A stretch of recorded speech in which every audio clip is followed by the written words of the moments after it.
Sumainyo ang Panginoon. Sumaiyo rin. Ang mabuting balita ng Panginoon ayon kay San Juan. Papuri sa iyo, Panginoon.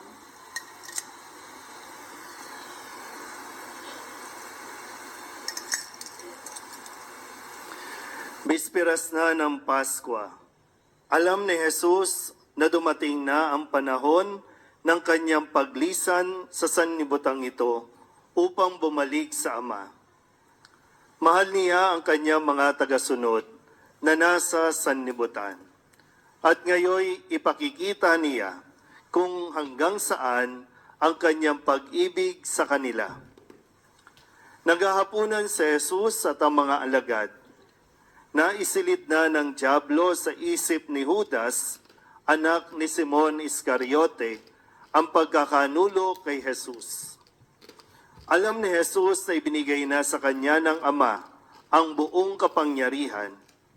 Alam din niyang siya'y mula sa Diyos at babalik sa Diyos.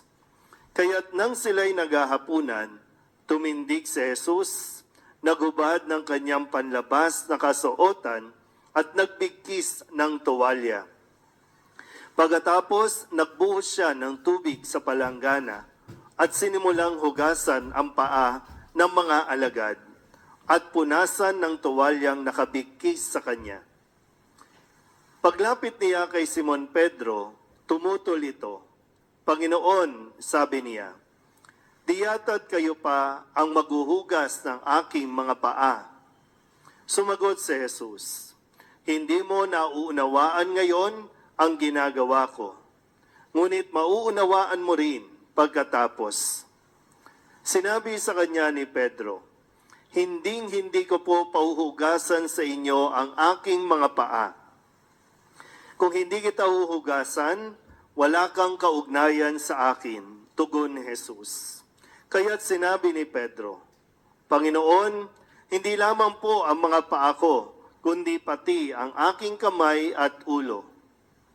Ani Jesus, maliban sa kanyang mga paa, hindi na kailangang hugasan pa ang naligo na, sapagkat malinis na ang kanyang buong katawan at malinis na kayo, ngunit hindi lahat. Sapagkat alam ni Jesus kung sino ang magkakanulo sa kanya, kaya sinabi niyang malinis na sila, ngunit hindi lahat. Nang mahugasan na ni Jesus ang kanilang mga paa, siya'y nagsuot ng damit at nagbalik sa hapag. Nauunawaan ba ninyo kung ano ang ginawa ko sa inyo? Tanong niya sa kanila. Tinatawag ninyo akong guro at Panginoon at tama kayo, sapagkat ako nga. Kung akong Panginoon ninyo at guro ay naghugas ng inyong mga paa, dapat din kayong maghugasan ng paa. Binigyan ko kayo ng halimbawa at ito'y dapat ninyong tularan. Ang mabuting balita ng Panginoon. Pinupuri ka namin, Panginoong Jesucristo. Umupo ang lahat. Isang magandang hapon po sa inyong lahat. Ito na po ang pinaka-exciting part o bahagi ng atin pong pagdiriwang na may kinalaman sa atin pong pananampalataya. Ito po ang pagpapakasakit, pagkamatay, at muling pagkabuhay ni Kristo. Nangyayari isang selebrasyon, isang pagdiriwang sa loob ng 3 araw. 4 na pong araw tayong pinaghanda, simula nung Miyerkules ng Abo.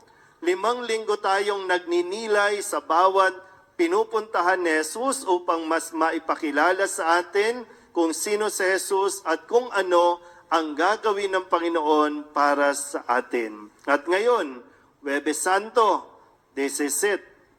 Ito na ang gabi ng mga gabi. Ito na ang simula ng matinding 3 araw na pagdiriwang. Sabihin nyo nga po, 3 araw. Ilang araw? So, ibig sabihin, nandito ka, Huwebes Santo, itutuloy mo ito bukas at tatapusin natin sa Sabado. Tingnan nyo nga yung mga katabi ninyo. Ang mawawala sa susunod na araw, taksil. Ang mawawala sa mga susunod na araw, duwag. Lalong-lalo na, ang mawawala sa mga susunod na araw ay hudas. Kasi kung susundan po natin, maganda kasi po na susundan natin ang bawat bahagi, ang bawat kwento kung ano ang mangyayari at kung ano ang dapat nating matutunan, dapat nating ulitin at dapat nating putulin na at huwag nang ipagpatuloy. Sabihin nyo nga sa katabi ninyo, huwag kang hudas. Titingnan natin, ha? Pero sa ngayon, tingnan po muna natin. Kasi ang sabi sa Ebanghelyo, sana po ay unti-unti, no? Kaya nga taon-taon, inuulit natin para maipaalala sa atin ng Panginoon kung gaano tayo kamahal ng Diyos. Sabihin nyo nga ulit sa katabi ninyo, mahal ka ng Diyos. Yan. Inuulit yan para paulit-ulit tayong mapaalalahanan. Hindi yan magbabago. Uulitin lang yan. Pero ang paalala sa atin, sana hindi natin maulit ang mga pagkakamali. Babalikan natin para may matutunan tayo. Hindi para ulit-ulitin natin ang pagkakamali. Inuulit ng Diyos ang kanyang ginagawa para mas maramdaman natin kung gaano tayo kamahal na kahit paulit-ulit tayong nagkakasala, uulitin din niya kung paano tayo ililigtas. Sabihin niyo nga ulit sa katabi ninyo, mahal ka ng Diyos. So sa gabing ito na yung huling gabi na makakapiling ng mga alagad sa Jesus. Ito na yung huling mga sandali at sabi nga po dito, no, alam na ni Jesus na malapit na siyang umalis. Mawawala na siya sa mundong ito. Lilisan na siya sa mundong ito. So, ilang oras na lang ang nalalabi o ilang araw na lang kung tutusin, paano kaya at ano ang pwede ko pang gawin para mas maiparamdam sa inyo ang aking pagmamahal? Yung parang ganun. Sabihin niyo nga sa katabi ninyo, isang araw ka na lang mabubuhay. Ano tayo nyo? Ha? Ayaw nyo na naman sumunod? Kasi diba, kung titingnan lang natin, no? Kasi ito yung ginawa ni Jesus, diba? Isang araw na lang siya kung tutusin. Isang araw na lang. So anong ginawa niya? Nagmukmuk ba? Anong ginawa? Nagalit ba siya na, bakit ako, Lord? Bakit ako? Para bang isang araw na lang, sayang naman yung oras. Sayang. Paano ko ito mas gagawing meaningful? Paano ko ito mas gagawing makabuluhan? Kasi yung sayang di ba? Magmumukmuk ka, papakalayo-layo ka. Hindi Andi dito yung mga minamahal mo, so paglilingkuran mo na ito ng todo-todo na.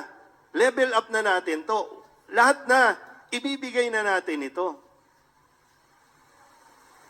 Kung pagpapabukas ng pagpapabukas, baka nga hindi na nga natin magawa. Kaya sabi dito, malinaw naman, alam niya, malapit na siyang lumisan sa mundong ito, kaya gusto niyang ipakita kung hanggang saan ang kanyang pag-ibig sa kanila. Sabihin niyo nga po, pag-ibig. Ulit, pag-ibig. Parang iba, tulog na. Naintindihan ba talaga natin yung pag-ibig? Kasi yung pag-ibig, sabi nga po, no, ipapakita niya ang kanyang pag-ibig sa kanila sa pamamagitan nitong gagawin niya. Una, alam niya na may magkakanulo sa kanya. Alam niya na iiwanan siya ng mga alagad. Alam niya na ito. Kaya nga naisilid na ng demonyo kay Judas, kay Simon Iscariote, no? O Judas, yung kung ano ang gagawin sa kanya. Alam niya na Pero mas pinili niya ang magmahal pa rin. Hindi ko alam kung gaano kasakit o walang katumbas na paliwanag yung sakit na mararamdaman mo kung alam mong yung katabi mo, Judas. Yung kasama mong kumain, yung kasama mo pag nagmi-meeting kayo, di ba no? Yung tapos bigla kang ilalaglag pagdating ng araw, ililibre mo pa yan, no? Sa mga SK, yung mga SK po natin dito sa parokya, sila po yung hugasan natin ng paa. Nagsisimula pa lang sila sa usapin ng paglilingkod. Pero hanggang saan ninyo patutunayan ang inyong paglilingkod? Nasabi nga dito, sana maunawaan natin kung bakit ginawa ni Jesus ito at nawa kayo din magawa ninyo. Ang tunay na kahulugan ng pag-ibig ipinapakita sa paglilingkod. Sabi niyo nga po, paglilingkod. Marami ang naglilingkod, pero walang pag-ibig. Pero ang isang taong umiibig, kayang-kayang maglingkod. So nasaan tayo dyan? Andun ba tayo sa paglilingkod? Walang puso? Sa anumang estado natin, no? Bakit ba ako naglilingkod bilang pari? Dahil ba ito sa pagmamahal na naramdaman ko sa Diyos? O dahil ba ito sa lahat ng mga perks, sa lahat ng mga privileges, sa lahat ng mga benefits na nakukuha ng isang pari? Naglilingkod ba ako dahil sa isang assignment? Gusto ko sa ganito, gusto ko sa ganon? Naglilingkod ka ba sa pamilya dahil sa pag-ibig? Naglilingkod ka ba bilang asawa dahil sa pag-ibig o dahil sa asawa lang? Asawa ako eh. Isip mabuti. Naglilingkod ba tayo dahil sa pag-ibig o naglilingkod tayo dahil sa pera? Ulitin ko, no? Madaling maglingkod. Maraming tao ang gustong maglingkod. Nandiyan dyan yan. Pero iilan ang umiibig. Iilan yung nagmamahal. Kasi kung nagmamahal, handang masaktan, o kahit nasasaktan, maglilingkod pa rin. Magmamahal pa rin. Hindi ito magiging madali. Maraming tukso. Si Judas nga natukso, di ba? Alagad na yan ni Kristo. Natukso. 30 salaping pilak. Naglilingkod kasi pwede kang sumikat. Maglilingkod ka kasi pwede kang makilala. Maglilingkod ka kasi mabibigyan ka ng posisyon.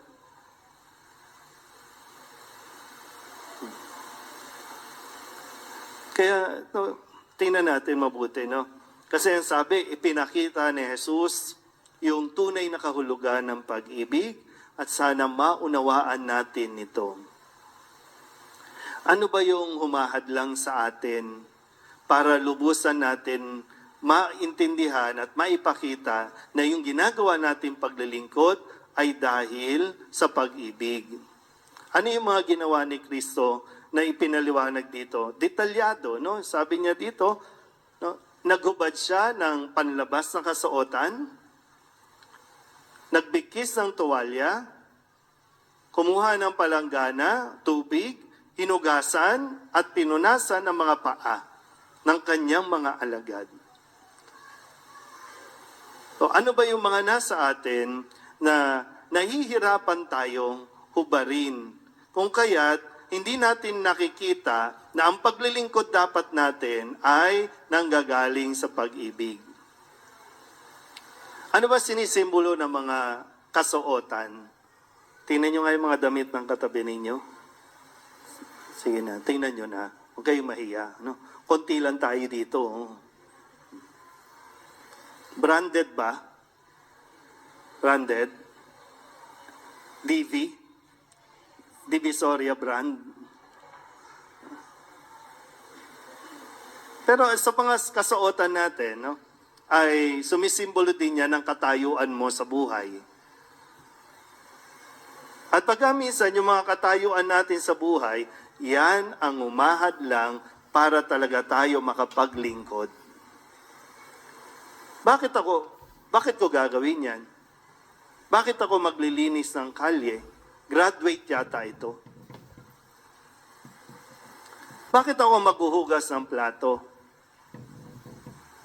Nag-aral ito. Bakit ako magmamap? May posisyon ako. Nakuha ba? Yung kasuotan natin, sandalyas natin, baka naglilingkod tayo hindi sa pag-ibig, kundi naglilingkod tayo dahil sa pride. Pride na, wow, titingalain ka ng tao kapag ginawa mo yan. Kasi kahit ganyan ang estado mo sa buhay, nagagawa mo yung mga charity na yan. Wow! Mapapawaw ito mamaya. Diba? Yung pride, diba? Inalis ni Jesus yun. Kayabangan natin, yung hugasan ko yung paa, paa ang isa sa pinakamarumi. At ang naghuhugas ng paa, ang pinakamababang gawain ng isang alipin. Ang alipin kasi may hierarchy pa yan.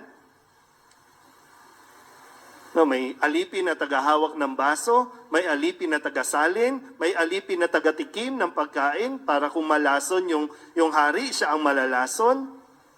May alipin para sa mga bisita na kapag dumarating sila, uhugasan muna ang paa at para ma-relax sila mula sa malayong paglalakbay. At ginawa yan ni Jesus. Si Jesus, anak ng Diyos, Panginoon, tinuturing na guro, matalino, nakakapaghimala, nakakabuhay nga ng patay. So all the more, kaya niyang gawin ang pinakamababang gawain dahil sa pag-ibig. Sabihin niyo nga ulit sa katabi ninyo, huwag kang ma-pride. Sige, para mas mabilis, no? Huwag kang mayabang. No? So, wala pa tayong nararating, no? Sabi nga nung isang teacher na nag-viral, no? Wala pa tayong nararating. Pero kung umasta tayo, para bang tayo na ang may alam sa buong mundo. Na nakakalimutan natin, kaya tayo nag-aaral para matuto tayong makapaglingkod. Naalala nyo ba kapag sinasabi, anong gusto mong maging? At lahat yon malinaw sa atin kasi gusto ko pong maglingkod sa aking kapwa. Sa mga naririto ba, ganun pa rin? O hindi naman pala totoo, dapat pala pera-pera tayo dito. Marami na po ang nasira dahil sa pera. Kaya bantayan natin mabuti. No? Mabubuting tao naman lahat tayo. Medyo ang demonyo, malakas lang ang puwersa. Natutoksuhin tayo sa pera para lamang magulo, mawala tayo sa focus na ang tunay na dahilan ng ating paglilingkod ay pag-ibig. Dahil una tayong nakatanggap ng pag-ibig ng Diyos. At ito yung parang apoy, no, na patuloy na magtutulak sa atin para magawa natin gaano man kahirap maglingkod sa pamilya, gaano man kahirap maglingkod sa simbahan, gaano man kahirap maglingkod sa barangay, sa komunidad, gagawin pa rin natin alang-alang sa pag-ibig ng Diyos sa atin. Amen?